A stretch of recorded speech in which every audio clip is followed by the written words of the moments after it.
Olá a todos e a todas. Meu nome é Bianca e eu vou apresentar um trabalho sobre emissão atômica para a disciplina Métodos Instrumentais de Análise, QI 310. Vão ser apresentadas duas cotações sobre espectrômetros de emissão atômica simultânea por plasma e uma aplicação sobre determinação multielementar de metais pesados por espectrometria de emissão atômica por introdução contínua de pó após pré-concentração com carbono ativado. As duas cotações são sobre instrumentos da Shimadzu, que é uma fabricante do Japão de instrumentos de precisão, instrumentos analíticos de medição e equipamentos médicos. A sede é em Kyoto, no Japão, e foi criada por Genzo Shimadzu. Os dois modelos serão ICPE 9000 e ICPE 9800 para emissão atômica. A espectrometria de emissão atômica utilizando plasma indutivamente acoplado como fonte de excitação possui inúmeras vantagens sobre outras técnicas analíticas de determinação elementar, como, por exemplo, baixos limites de detecção, a pouca existência de interferência química devido à criação de um ambiente inerte, grande estabilidade, alta precisão por causa da reprodutibilidade das análises, e tanto o modelo ICPE 9000 quanto o modelo ICPE 9800 representado nas imagens vão oferecer precisão e rapidez na análise, sendo possível analisar vários elementos ao mesmo tempo, independentemente de suas faixas de concentração. O software ainda é de fácil utilização, o que torna a análise mais simples. Além disso, as condições de operação minimizam o consumo de energia e argônio, oferecendo um desempenho único no mercado. Os componentes dos dois instrumentos são fonte de plasma, nebulizador, câmeras de nebulização e tocha com diferentes sistemas para diferentes tipos de amostra, gerador de radiofrequência de 27,12 MHz e potência máxima de 1,6 kW, com acompanhamento por sintonia automática. Espectrômetro óptico tipo Echelle, com grade de difração de 79 linhas e prisma de refração com ótica purgada a vácuo. Unidade de detecção composto por sistemas de CCD de 1 polegada. Software ICPE Solution para controle de equipamentos e análise de dados. Vou apresentar algumas inovações desses instrumentos. Elementos como fósforo, arsênio, enxofre e boro têm linhas de emissão intensas na região do ultravioleta. Contudo, em função da absorção dos sinais desses elementos por oxigênio, essa região torna-se limitada para análise. Então, os espectrômetros normalmente são purgados, visando a eliminação do oxigênio, porém sempre deixam resíduos, ocasionando na instabilidade resultados de análise. Além disso, a grande quantidade de gás no processo de purga desestabiliza a temperatura no espectrômetro, gerando aumento dos custos operacionais. Os modelos ICPE 9000 e ICPE 9800 eliminam a absorção por oxigênio, mantendo o vácuo de 10 PA do sistema. Por isso, possuem um exclusivo sistema a vácuo que não interfere na temperatura do espectrômetro e não interfere na estabilidade. O detector é do tipo CCD e possui área de 1 polegada por 1 polegada, o maior da categoria com 1024 por 1024 pixels, permitindo a análise simultânea de elementos, com sensibilidade e capacidade de resolução entre linhas de emissão adjacentes.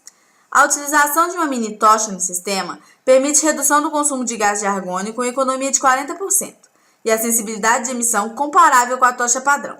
Além disso, tochas horizontais são mais propícias a contaminações e entupimentos, então a orientação vertical é de extrema importância e vantagem. O espectro de emissão atômico pode sofrer interferência de outros elementos, por isso o software ICPE Solution busca valores exatos nas análises, seleção de linhas espectrais sem interferência e correção de elementos coexistentes. Esse operador tem a habilidade, então, de otimizar parâmetros de análise no equipamento.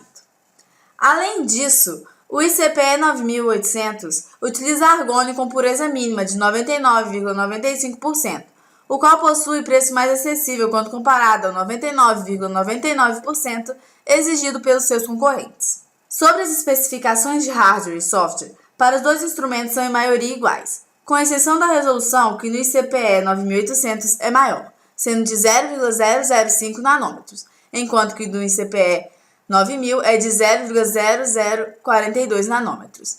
Agora, quanto à tocha, ignição no plasma, temperatura interna e dimensão, são iguais para os dois instrumentos. Os dois possuem arquivos de dados para até 300 amostras, seleção automática no comprimento de onda para cada amostra, métodos de curva de calibração e adição de padrão e ainda correção de ruídos e outras interferências. Os preços são bem altos, o que prova que os instrumentos de plasma são mais caros de adquirir e manter que os instrumentos de absorção atômica. O preço dos instrumentos possui uma diferença de R$ 12.136. E eu recomendo, então, a compra do modelo ICPE 9000, pois possui maior resolução. E os espectros de emissão geralmente são complexos, e se não houver alta resolução, as linhas espectrais vão ficar sobrepostas. A diferença de preço pode até ser pelo uso do argônio em pureza mínima, explicado anteriormente, pois o custo do gás argônio é bem alto. Além disso, a instalação e treinamento pela Shimadzu do Brasil estão inclusos na proposta do ICPE 9800, assim como as despesas de deslocamento e estadia dos funcionários, enquanto que o do ICPE 9000 é por conta do cliente. O artigo Determinação multielementar de metais pesados por espectrometria de emissão atômica por introdução contínua de pó após pré-concentração com carbono ativado é o exemplo de aplicação de emissão atômica, mesmo princípio dos instrumentos cotados. A determinação direta de elementos em pequenas quantidades em amostra de água é difícil devido à insuficiência na sensibilidade dos sistemas de detecção. Por isso, o objetivo é desenvolver um novo método capaz de executar análise diretas multielementar de metais sorvido em carbono ativado usando espectrometria de emissão atômica por plasma induzida por micro-ondas com sistema de introdução contínua de pó. O uso do carbono ativado oferece algumas vantagens, como a baixa interferência espectral durante a excitação. Esse método, então, foi aplicado em amostras de solo e água de torneira. Quanto ao aparelho, a configuração experimental consiste em uma tocha de plasma refrigerada verticalmente em um espectrômetro sequencial modelo MIP 700MV e um sistema de introdução contínua de pó. Pela imagem, o sistema consiste em uma câmara de pó sob a forma de coluna, um adaptador de tubo de vidro e um dispositivo injetor de amostra diretamente ligado à tocha MIP por um conector de silicone. A altura do sistema é cerca de 50 cm. Um fluxo contínuo sobe pelo tubo externo do injetor de amostra para manter o plasma. A injeção do fluxo de gás transporta o analito através do tubo interno do dispositivo de gestão de amostra. O vibrador mecânico foi usado para agitação na amostra para melhorar a formação da partícula aerosol. Para determinar o novo método, então, foram testados alguns parâmetros. O efeito de parâmetros foram feitos com a concentração de 20 mg por litro de cada metal, mais 1 grama de carbono ativado que ficou em agitação por 2 horas. O pH influencia na retenção dos íons pelo carbono. O pH variou de 2 a 11 no instrumento e o ótimo variou de metal para metal. Foi escolhido para reter os metais simultaneamente o pH de 8 a 8,5, como visto na figura 2. A intensidade de emissão foi medida em função da potência do micro-ondas, assim como a injeção e vazão de gás do plasma. A taxa de introdução da amostra foi otimizada entre 50 ml por minuto e 400 ml por minuto. A emissão aumenta se aumenta a injeção de gás, como visto na figura 3. Para uma razão de injeção de gás de 150 ml por minuto, a relação de plasma do gás foi variável entre 0 e 400 ml por minuto. Quando o fluxo aumentou de 100 a 400 ml por minuto, a intensidade decresceu. Isso é explicado pelo menor tempo das partículas no plasma e as respectivas densidades, observado na figura 4. A potência variou de 140 a 210 watts. A intensidade aumenta se aumenta a potência, mas o sinal não é estável a partir de 180 watts, como descrito na figura 5. A performance analítica do método, a partir da pré-concentração com carbono ativado, é dado pela tabela comparado com o método de nebulização atômica. Os limites de detecção foram bem parecidos, o que mostra que o carbono não interfere na medida dos sinais. Os RSDs também foram bons e podem ser comparados entre os métodos, o que garante reprodutibilidade.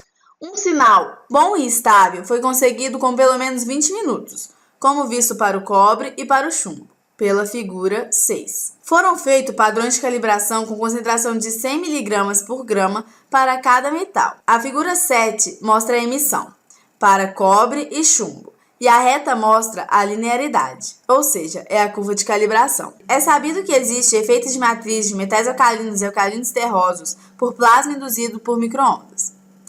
Porém, com o método não foi visualizado, ou seja, o efeito de matriz foi eliminado na etapa de pré-concentração. Com o método validado, foi feita a análise da água de torneira. A pouca precisão na determinação do ferro é explicado por que a concentração excede a linearidade da curva padrão. Porém, os outros resultados estão de acordo. O sistema de introdução contínua de pó se provou uma ferramenta atrativa ao acoplar da espectrometria de emissão atômica por plasma induzido por micro-ondas. O plasma se manteve estável com a introdução de pó e foi obtido sinais estáveis, Então, o uso do carbono ativado eliminou a interferência de elementos de matriz por metais alcalinos e alcalinos terrosos presentes em amostras de água e solo. Então, o método foi validado e poderá ser usado em outras amostras, posteriormente. Posteriormente, poderão ser testadas amostras em grandes volumes, em menores quantidades de carbono ativado. Obrigada!